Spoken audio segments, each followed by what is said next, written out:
could leave families without necessary help if a disaster strikes, and we are in the middle of hurricane season. Critical services offered at Social Security field offices are reduced for senior citizens and disabled Americans. Helpful transition assistance programs are not being provided for veterans who fought to defend our country and are now trying to re-enter civilian life. The economic consequences of this shutdown are piling up every day. Policymakers, markets, and even the Federal Reserve are flying blind at a key juncture because BLS and BEA data are on hold until the government reopens. Democrats shutting down the federal government to give health care to illegal aliens could lead to lower growth and higher unemployment rates for Americans. According to a new memo from the Council of Economic Advisors, the U.S. economy could lose $15 billion of growth domestic product each week. Every single week, the Democrat shutdown extends, with a month-long shutdown leading to an additional 43,000 unemployed people. Small businesses are likely to encounter delays in receiving federal loans. Mortgage applications will likely shrink. And just this morning, Business Roundtable, an association of more than 200 CEOs of Americans' leading companies representing every sector of the U.S. economy, put out a statement urging Congress to pass the clean CR that will once again come before them in the Senate floor in just a few moments. Quote, "A fully functioning government is essential for American businesses, workers, and consumers, while policymakers continue working on a full-year funding package and other pressing issues." Again, that is a quote from the Business Roundtable. What's clear is that the Democrats' actions account to an intentional sabotage of our country and our people by shutting down our government. This madness must end.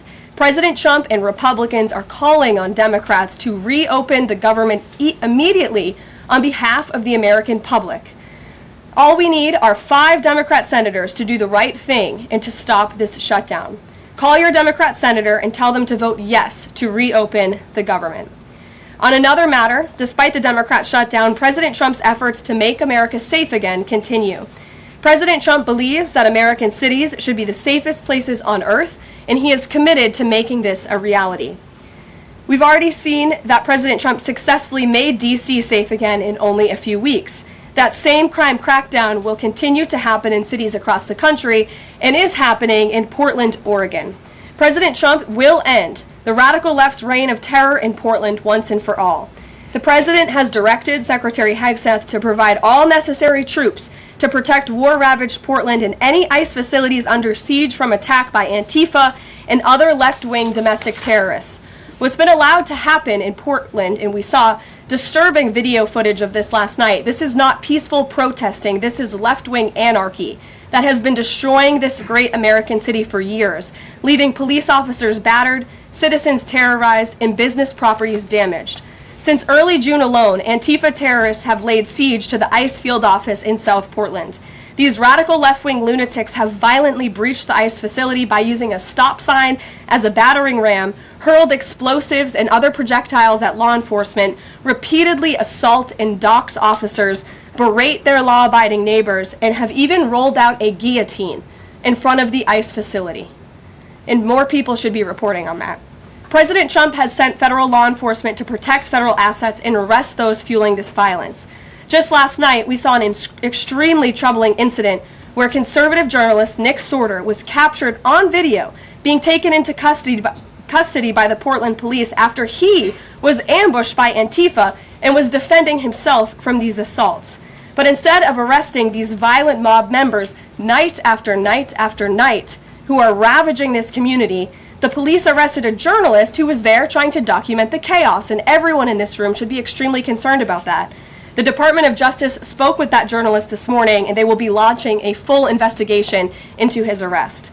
This incident is part of a troubling trend in Portland where left-wing mobs believe they get to decide who can visit and live in their city.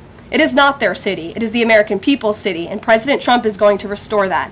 I just spoke with the president about this, and he has directed his team here at the White House to begin reviewing aid that can potentially be cut in Portland. We will not fund states that allow anarchy. There will also be an additional surge of federal resources to Portland immediately, including enhanced CBP and ICE resources. Law and order will prevail, and President Trump will make sure of it. With that, I'll take your questions, and we will begin today's briefing with our new media seat. Amanda Head from Just the News. Amanda, thank you for being here. Thank you, Caroline. On that most recent topic that you mentioned, reportedly Portland police have not been able to engage protesters to the degree that they normally would. Does the president plan on handling this from that angle as well with city leaders? Yes. From our understanding, the law enforcement that we have here in the Homeland Security Task Force, I spoke with them this morning, and what they're seeing is that unfortunately, local police has been restricted from responding or cooperating at all with federal authorities, which is completely absurd. We have surged federal law enforcement personnel to this city to restore law and order and to work alongside local law enforcement. And we've seen the benefits of this in Washington, D.C. And all of you live here, so you can agree Washington, D.C. is and feels much safer because of the cooperation between federal and local law enforcement. They can and must be working together, and we think it's despicable that these local elected officials who swear an oath to protect their people are preventing law enforcement from doing their jobs on the ground. So that's why the president has directed his team here at the White House, and they are already on it to look into how we can cut funds. And the president wants to work with anyone. If the mayor of Portland were to call him right now and say, "Mr. President, please help us," I am sure the president would be willing to do that. He is genuinely serious about wanting to restore order in America's cities. But it's become apparent that the local and elected officials in Oregon do not feel the same, and that's very unfortunate for the people who live there. And then one more question on the government shutdown. Should there be some type of scheduled layoffs to maybe entice Democrats to come to the table, like every hour another agency, another 100 pink slips? I'm sure Russ Vought has a list of folks ready to go. Well, look, the Office of Management and Budget, as we've said repeatedly, is working with the agencies and our cabinet secretaries to identify where cuts unfortunately can and have to be made. And again, we understand there's another vote happening on the Senate floor in an hour. Maybe if Democrats do the right thing, this government shutdown can be over. Our troops can get paid again. We can go back to doing the business of the American people. But if this shutdown continues, as we've said, layoffs are an unfortunate consequence of that. And Russ Vought has been in contact with our cabinet secretaries at their respective agencies to discuss that. Thank you, Amanda. Kelly. How would this administration define what makes a Democrat agency, which agencies, and what constitutes being a Democrat agency? I think this administration has been very clear, Kelly, that we're not going to tolerate waste, fraud, and abuse in our government. And we've also been very clear to point out when agencies or when programs do not align with this administration's values of putting our country first. You've seen that with USAID and in various other cases where there's been cuts made or funding has been slashed. And so, again, unfortunately, we're having to do a massive review of the bureaucracy to be good stewards of the American taxpayer dollar. And it's the Democrats who have forced the White House and the president into this position by voting to shut the government down. You've talked about thousands likely layoffs coming. Do you have an update on the timeline for that? How quickly, and if the government is restored to funding and back in operation, will that list of potential layoffs still be on the table? Look, as I just stated, the Office of Management and Budget is in constant communication and contact right now with our cabinet secretaries and agencies across the board to identify, unfortunately, where layoffs have to be made and where cuts have to happen. But again, the Democrats have an opportunity to prevent this if they vote to reopen the government. That is all this administration and the president is asking for. Vote for a clean continuing resolution to keep the government open. Peter. Thank you, Caroline. During the campaign... Thank you, Peter. I was raised to say thank you in the White House briefing room. During the campaign, President Trump said that he did not know anything about Project 2025. Now he knows about it. Is that the blueprint for shrinking the government? Look, the blueprint is what the president and his team and his cabinet secretaries ultimately decide. And the president trusts his cabinet secretaries to identify where there is waste, fraud, and abuse. We pointed out this morning, or Russ Vought tweeted about this morning, a Chicago rail project that was canceled. We paused $2.1 billion in Chicago infrastructure projects, specifically the Red Line extension and the red and purple modernization projects. And it's because the administration is concerned that the Biden administration was handing out taxpayer dollars to pay for this construction based on DEI. DOT is reviewing the race-based contracting on unconstitutional grounds, and in the meantime, the Department of Transportation funds for these projects are on hold. So I guess this answers both of your questions. This would be an example of that. And just because there's so much shutdown talk, something different. What do you guys think about the NFL's decision to name Bad Bunny as the Super Bowl halftime performer, somebody who has not scheduled shows in the U.S. because he says that he's worried that ICE is going to come and arrest his fans? Well, look, I know there are many in this room who are very anxious to hear the president's response to Bad Bunny being the halftime show, so I won't get ahead of him. I won't reveal what he feels about this. Next time you all ask him a question, you're welcome to do that. I have my own feelings on that, but that's not what I'm up here to talk about. As far as ICE being at the Super Bowl, as far as I'm aware, there's no tangible plan for that in store right now. However, of course, this administration is always going to arrest and deport illegal immigrants when we find them. If they are criminals, we're going to do the right thing by our country. Kate. Did the president and Russ Vought decide yesterday in their meeting which cuts they wanted to make to agencies and which ones would be permanent? Again, I've kind of answered this question a few different times now. It's been asked in a few different ways. Their discussions continue between the Office of Management and Budget and cabinet agencies across the board, and they are actively identifying where these cuts and these layoffs have to be made as this government shutdown hopefully does not continue.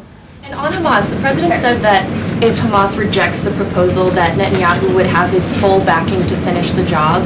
A UN report found that Israel was committing genocide in Gaza. Does the president have concerns about the civilians being killed, the worsening humanitarian crisis, and are there limits to what the White House would support when it comes to Israel's actions in Gaza?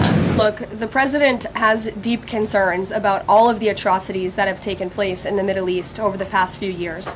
It's deeply unfortunate that he inherited this mess from the Biden administration. If you all recall, under President Trump in his first term, the Middle East was on a pathway for peace and prosperity. There was the historic signing of the Abraham Accords. Israel was on a path to normalization between Arab and Gulf nations, and we hope that can continue. But right now, the president has made it very clear to Hamas that this is an acceptable and detailed proposal that they must accept, or the consequences are going to be very grave for them. And he has given them a deadline of Sunday evening at 6 p.m. When I was out here on Wednesday, I told all of you, I'll leave it to the president to make that red line, and he now has. I think the entire world should hear the president of the United States loud and clear. And Hamas has an opportunity to accept this plan and to move forward in a peaceful and prosperous manner in the region. And if they don't, the consequences, unfortunately, are going to be very tragic. Michael. Thank you, Karoline. Has the president declared war on international drug cartels? And if so, or if he will, does he feel he needs congressional approval? As the White House has said many times, the president has directed these actions, these strikes against Venezuelan drug cartels and these boats, consistent with his responsibility to protect the United States interests abroad and in furtherance of the U.S. national security and foreign policy interests. This is pursuant to his constitutional authority as commander-in-chief and the chief executive to conduct foreign relations. In each of these cases, Michael, the vessels have been assessed by the U.S. intelligence community to be affiliated with designated terrorist organizations engaged at the time in trafficking illicit drugs to our country. The president has been very clear, dating back to the campaign trail, that he is always going to do what's in the best interest of the American homeland. And he also promised the American people he was going to end the drug epidemic that has taken far too many American lives. And you're seeing those actions play out almost every single day here. One last question on the shutdown, Karoline. Hakeem Jeffries has said that President Trump is in the Presidential Witness Protection Program since the shutdown has begun. What's the White House's reaction to that?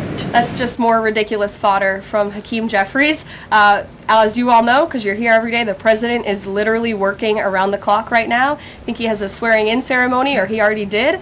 He has several meetings on the books today. He literally works 24/7. Anyone who works in this place or covers this place, as you all do, knows that to be true. And Hakeem Jeffries and the Senate Democrats should get back to work in a few minutes and vote to reopen the government.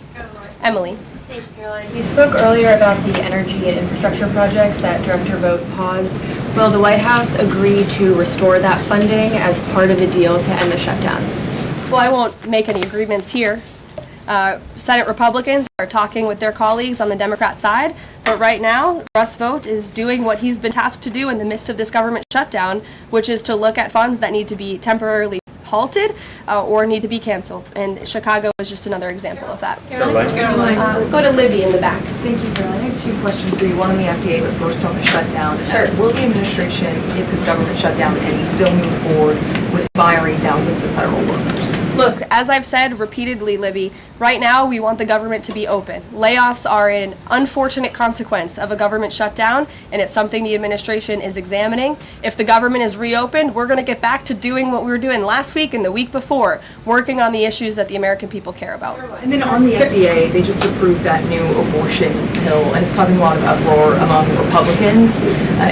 What is the president's response to that, and does the administration plan to have that FDA approved? Well, the Secretary of Health and Human Services, Bobby Kennedy, has put out several statements on this. The HHS's decision, it's not an endorsement of this drug by any means. They are just simply following the law. And as they put out in their statement, by law, the Secretary of Health and Human Services must approve a generic drug application if the application demonstrates the generic drug is the, quote, same as the brand name drug. Generic applicants are not required to submit independent evidence proving safety and effectiveness.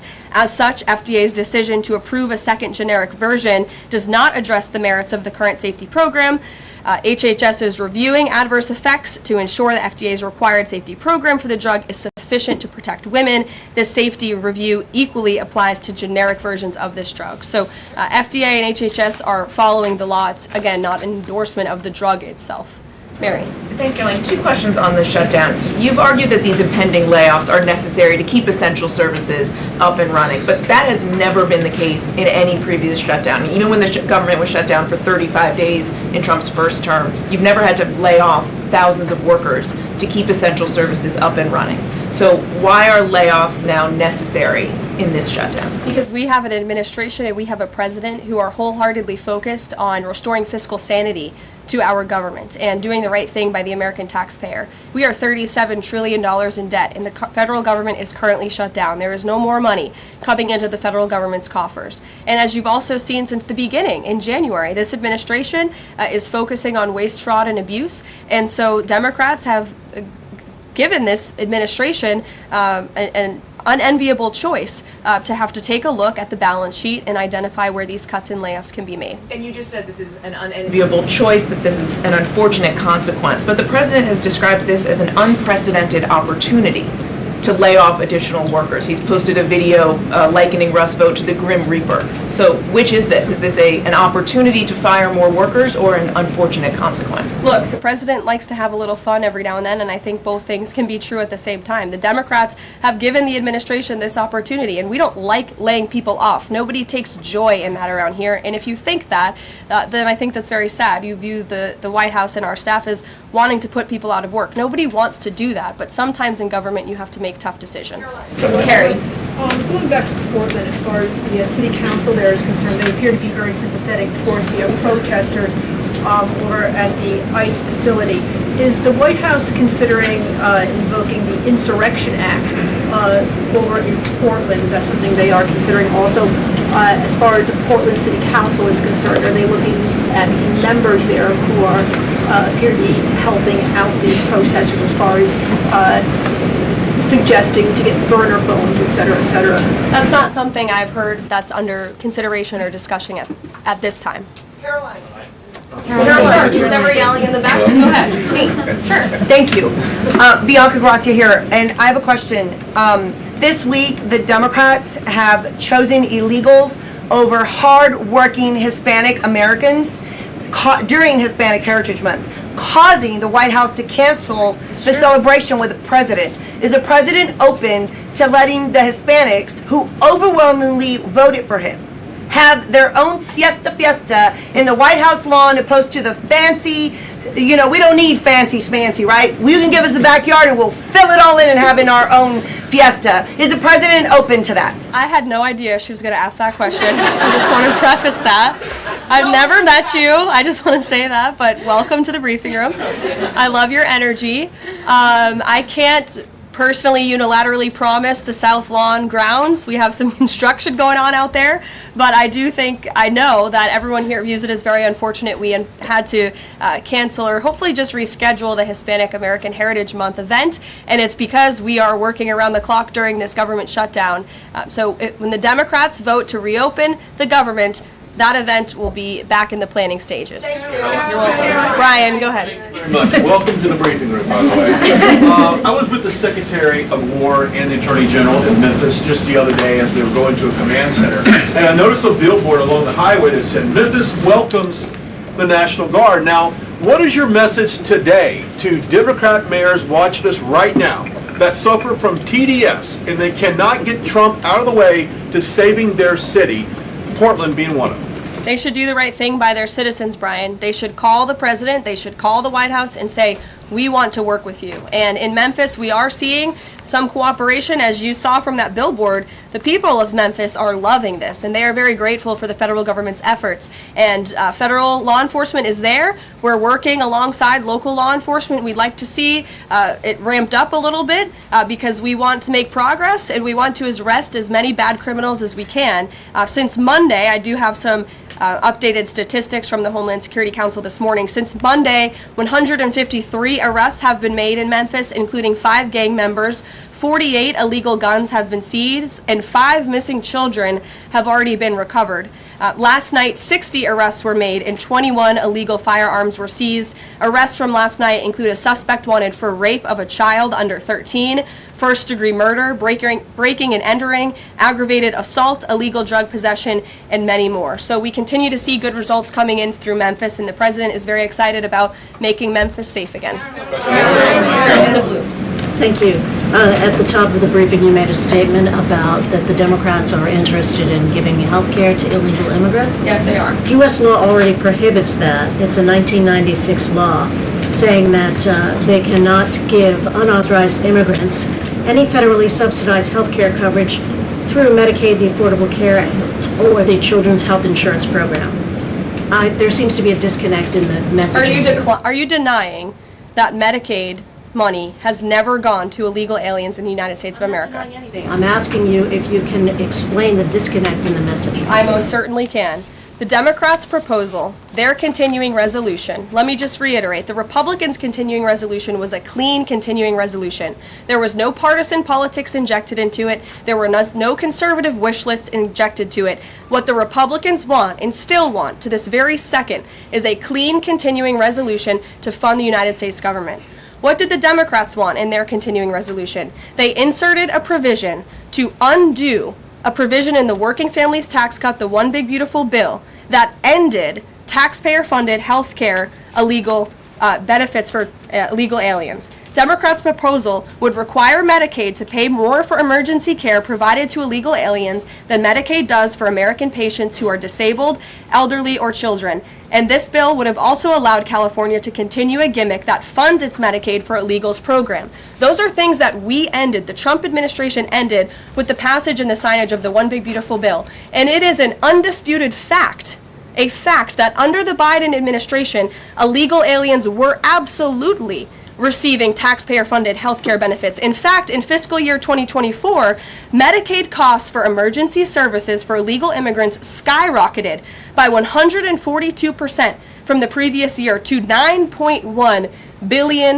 That's $9.1 billion taxpayer dollars that were going to emergency services for illegals. Between President Trump's last full fiscal year under his first administration and Joe Biden's last full fiscal year, Medicaid spending on emergency services for illegal immigrants nearly tripled. There was an increase of 196% between 2020 and 2024. And I have a chart here for you, and I'm more than happy to email it to you. I'd also like to add, because some were asking dishonest questions yesterday about emergency rooms. In Southern California, according to healthcare professionals in 2023, under the Biden administration, Southern California's, quote, entire healthcare system was being bombarded with illegal immigrants and forcing American patients to endure longer wait times. In Denver, Colorado, the CEO of Denver Health stated that 8,000 illegal immigrants made 20,000 visits to the city's health system in 2023, leaving an uncompensated bill totaling over $10 million.